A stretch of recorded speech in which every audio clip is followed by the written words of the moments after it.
Assalamualaikum warahmatullahi wabarakatuh. Apa kabar anak-anak semuanya?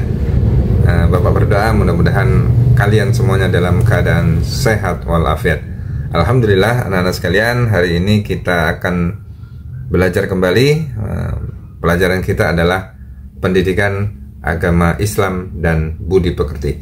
Dan hari ini kita akan belajar tentang pelaksanaan khutbah tabligh dakwah di masyarakat. Dan tagline kita hari ini adalah jangan tinggalkan dakwah. Ini penting karena sebagian anak muda hari ini sudah mulai alergi dengan yang namanya dakwah. Kalau sudah dengar dakwah itu sepertinya ya begitulah anak-anak muda kita ini. Apa yang kurang, apa yang bermasalah, wallahu alam. Yang jelas ilmunya, pengetahuannya dan gairahnya tentang berdakwah itu masih sangat minim, sehingga jauh mereka untuk menggeluti dan untuk terjun dalam dunia dakwah.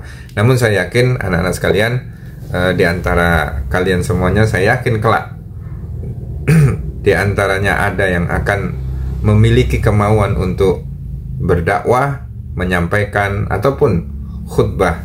Minimal kita melaksanakan khutbah di hari Jumat. Anak-anak sekalian, peta konsepnya adalah bagaimana memahami pelaksanaan khutbah tabligh dakwah di masyarakat. Kemudian upayanya atau caranya adalah memahami dalil perintah khutbah tabligh dakwah di masyarakat. Yang kedua adalah memahami ketentuan khutbah tabligh dakwah di masyarakat, dan endingnya adalah kita bisa hidup sesuai dengan perintah Allah Subhanahu wa taala dalam melaksanakan khutbah tabligh dan dakwah. Kemudian selanjutnya memahami pelaksanaan khutbah tabligh dan dakwah. Sekarang kita masuk poin kepada pengertian khutbah. Khutbah menurut bahasa adalah berbicara, ceramah, nasihat ataupun berpidato. Itu namanya khutbah. Sedangkan menurut istilah adalah berpidato di atas mimbar sesuai dengan syarat rukun dengan tujuan mengajak pendengar untuk meningkatkan ketakwaan kepada Allah Subhanahu wa taala. Itu terkait masalah pengertian dakwah. Kemudian apa sih yang menyebabkan kita itu harus melaksanakan khutbah, atau sebab-sebab khutbah itu apa saja? Merupakan rangkaian ibadah tertentu. Misalnya khutbah sholat Jumat, khutbah sholat Id, khutbah sholat istisqa. Kita kan dulu pernah melaksanakan sholat istisqa ya di sekolah kita. Wabil khusus di SMA Negeri 4 kita sudah pernah melaksanakan sholat istisqa bersama, dan di sana biasanya ada khutbahnya. Masih ingat apa itu sholat istisqa? Ya, sholat istisqa adalah sholat di mana kita meminta kepada Allah Subhanahu wa taala, memohon kepada Allah Subhanahu wa taala untuk menurunkan hujan karena terjadi kemarau yang panjang. Kemudian yang selanjutnya adanya fenomena alam tertentu, misalnya terjadinya gerhana karena bulan, gerhana matahari. Nah, di situ biasanya nanti ada khutbahnya. Kemudian yang selanjutnya perlunya pendalaman dalam pelaksanaan jenis ibadah tertentu. Ini juga nanti kalau sudah ada yang menikah di antara kalian nanti akan mendengarkan khutbah nikah. Nah, kemudian anak-anak, dalil tentang perintah khutbah itu ada di dalam surat An-Nisa ayat 115 ya. Boleh dicek Al-Qur'annya masing-masing. Ya, anak-anak sekalian, jadi dalil tentang khutbah itu ada di Al-Quran surat An-Nisa ayat 115 ya. Nah, nanti kita baca. Ada yang bisa baca? Atau saya bacakan dulu ya. A'udzubillahi minasyaitonirrajim. Bismillahirrahmanirrahim. Wa may yushaqiqir rasula min ba'di ma tabayyana lahul huda ويتبع غير سبيل المؤمنين نوله ما تولى ونصله جهنم وساءت مصيرا. Saya ulangi lagi ya. Bismillahirrahmanirrahim. Wa may yushakkikir rasula min ba'di ma tabayyana lahul huda wa yattabi' ghayra sabilil mu'minina nuwallihi ma tawalla wa nuslihi jahannam wa sa'at masira. Ya, artinya, dan barang siapa yang menentang Rasul Muhammad SAW setelah jelas kebenaran baginya dan mengikuti jalan yang bukan jalan orang-orang mukmin, kami biarkan dia dalam kesesatan yang telah dilakukannya itu, dan akan kami masukkan dia ke dalam neraka jahanam, dan itu seburuk-buruk tempat kembali. Nah, itu adalah bagian daripada surat An-Nisa. Kemudian nanti bisa juga dibuka di hadis Nabi Muhammad SAW, itu hadis riwayat Muslim. Nah, kemudian anak-anak, dalam memahami pelaksanaan khutbah tablik dan dakwah, ini kita poin yang kedua adalah tentang tablik, atau menurut kita adalah menyampaikan. Tablik itu menurut bahasa adalah menyampaikan, sedangkan menurut istilah adalah kegiatan menyampaikan pesan agama Islam melalui momen tertentu dengan tujuan agar umat Islam mengikuti perintah Allah sesuai dengan Quran dan hadis. Tablik ini dapat dilakukan di mana? Di masjid, di lapangan, di musola, ataupun di rumah orang yang ketika ingin melaksanakan kajian-kajian. Sebab-sebab seseorang itu atau terjadinya tablik itu ada di hadis Nabi Muhammad SAW. Anda bisa lihat, nanti dicek, adanya perintah untuk memberikan peringatan juga ada di surat Az-Zariyat. Kemudian adanya perintah mencari investasi akhirat sebanyak-banyaknya adalah nanti di hadis riwayat Muslim. Nanti kita akan baca ya secara detailnya. Kemudian dalil perintah tablik. Nabi Muhammad SAW bersabda, an Abdullah ibni Amrin, anna Nabi SAW qala balighu anni walau ayah, hadisu am bani Israel wala haraja wa man kadzdzaba alayya muta'ammidan falyatabawa maq'adahu minan nar. Rawahu Bukhari. Kemudian anak-anak sekalian, yang ketiga adalah tentang pengertian dakwah. Apa itu dakwah? Dakwah itu adalah mengajak, memanggil. Sedangkan menurut istilahnya secara luas adalah suatu upaya untuk mengajak orang lain ke jalan yang benar sesuai dengan Al-Quran dan hadis untuk mencapai kebahagiaan dunia dan akhirat. Nah, kemudian pengertian lain tentang dakwah adalah pola dalam berdakwah. Nah, ini kita harus punya model-modelnya, punya gayanya. Yang pertama adalah dakwah bil lisan. Dakwah bil lisan ini dilakukan dengan lisan. Dengan lisan. Apa namanya? Lisan. Dengan ceramah, sarasehan, seminar, dan kajian. Kemudian yang kedua adalah dengan bil kitabah. Dakwah dilakukan dengan menggunakan media tulis. Bisa buku, kumpulan karya tulis, kitab. Nanti juga bisa, sekarang ini media canggih sudah bisa menulis di media sosial ya. Kemudian yang ketiga adalah dakwah bil hal, yaitu dakwah dengan perbuatan atau uswatun hasanah. Contohnya misalnya yang kita lihat di gambar, bahwa membantu saudara-saudara kita dengan bilhal.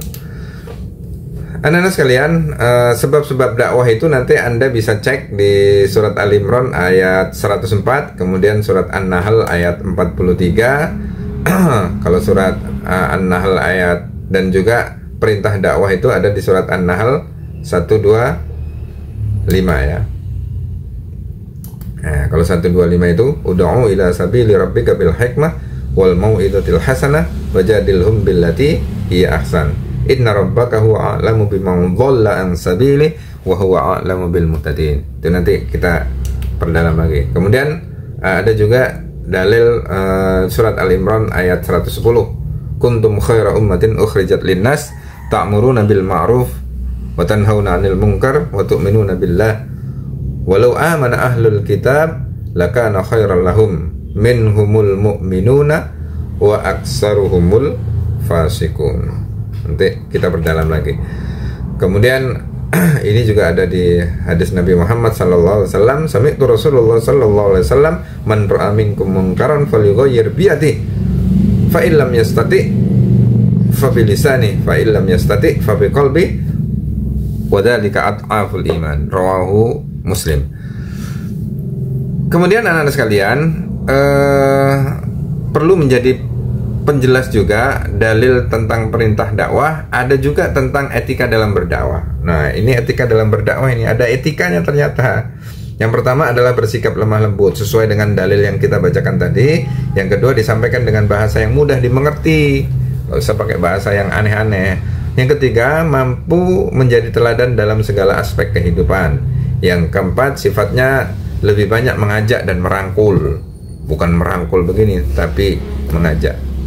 Kemudian yang kelima adalah tema sesuai dengan situasi dan kondisi, dipaskan materi dakwahnya sesuai dengan Al-Quran dan Sunnah, tidak mengharap imbalan, ya, tidak mengharap imbalan. Jika ada penceramah diberi imbalan, alhamdulillah, ya, namanya kita berbagi ya. Kemudian prinsip-prinsip dalam berdakwah. Yang pertama adalah bersifat mengajak. Yang kedua, sikap menerima dakwah selalu berkaitan dengan hidayah.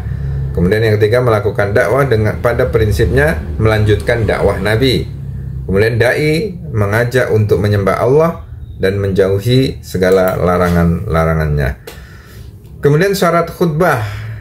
Syarat khutbah yang pertama adalah seorang laki-laki, yang kedua menutup aurat, berdiri, suci dari hadas, duduk di antara dua khutbah, mengetahui syarat rukun dan sunnah khutbah, melakukan rukun khutbah.